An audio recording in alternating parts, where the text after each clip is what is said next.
quel est le cadeau? Dans ces moments difficiles que tu vis ou que tu as vécu, oui, quel est ton cadeau? Celui que la vie t'offre maintenant, mais aussi celui du lendemain, ou encore celui qui est caché, qu'elle te dévoilera un matin. Oula, doucement, ne l'abîme pas. Calme-toi, je comprends ta colère. Je l'ai moi aussi traversée face à l'injustice de la maladie. À 25 ans, je prends une claque quand on m'annonce ma sclérose en plaques. Vivre cette expérience comme un cadeau alors qu'on te prédit un avenir en fauteuil roulant, non! À ce moment-là, je ne peux pas le voir, car je broie du noir. Chaque matin, je me réveille avec la peur de ne plus pouvoir bouger mes jambes. La seule idée qui me vient pour y mettre fin est d'inverser mes perceptions.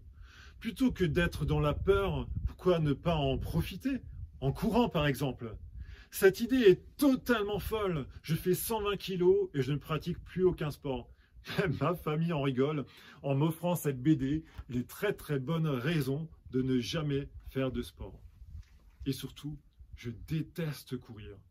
Mais l'envie de m'en sortir est plus forte que tout.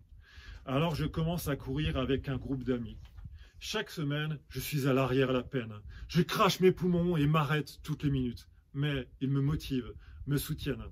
Après plusieurs mois, je fais le parcours d'une seule traite. Et je me retrouve à l'avant. C'est maintenant moi qui viens en soutien. La course à pied devient une passion et je m'inscris à des compétitions sur 5 et 10 km.